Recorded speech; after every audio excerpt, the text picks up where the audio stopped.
I think it would do us all a lot of great good to spend some time praying and considering how the first reading might by chance apply to us. This warning from God through Ezekiel to call out the people that you are not God, you are just a man. You are not God. You are actually haughty of heart because by your wisdom and by your strength, you have come to acquire all of these possessions, all of this wealth, and all of this influence, and yet you have forgotten the fact that you're still not God. And just to think about how tempting that is in our world today, right? Just to consider who is God. He's all-knowing. He's all-knowing. Everything that is knowable comes from his mind, his intellect. And just to think about how many of us come to expect that everything is as accessible as a Google search. God is all present, right? And yet in our technology today, it's like we can fly anywhere we want. We can go anywhere in the world, right? Just with the purchase of a ticket or a car, we can be there in such ease. Gosh, God is all powerful.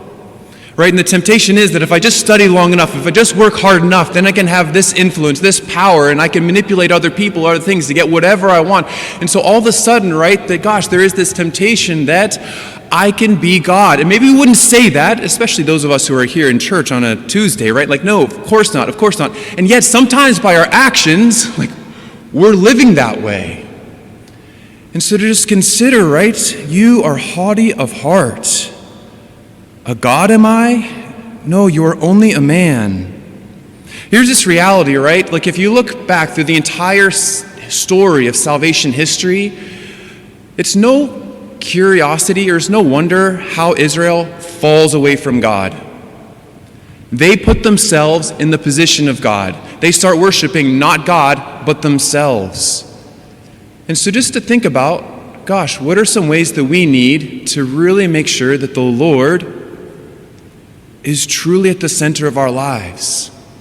Here's this reality of what it looks like whenever a culture around us stops going to church. It's not just like, oh no, well, like I wasn't being fed anymore, or like I find God in nature or something like that. No, by the very fact that we would have to come to church every single Sunday, we would have to fall on our knees, we would have to give worship to the God here in this church who calls us to come. Like that very act of obedience, of worship, all of a sudden says, right, I'm not God. I'm not the one who says, I'm going to find him out here, or I'm going to find him here, or I get this out of just going on a run or a bike ride on a Sunday morning, or going to breakfast or something. No, like I am not God by the very fact the way that I live my life shows that I don't determine how I spend my Sabbath. I don't know, I think about how just coming throughout our day, do we spend time reading scripture every day? That'd be a good indicator of whether or not we think that we're God or not. If I think that I can navigate through my entire day without actually receiving God's wisdom, God's guidance, like, no, like I can navigate this day without his word, that's not good.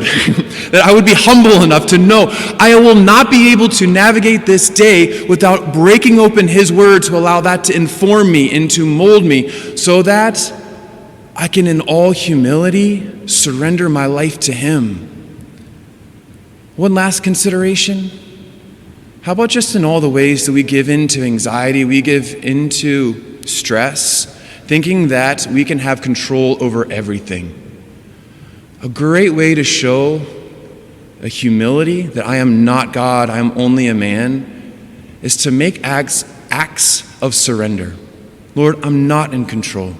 You are in control, and as much as I want to fix this, as much as I want to plan the rest of this day, the rest of my life, Lord, I allow you to work. And that means accepting reality as it is, especially the difficulties, especially the sufferings, and surrendering our lives to him so that he can work his glorious act of redemption in me every moment of my life.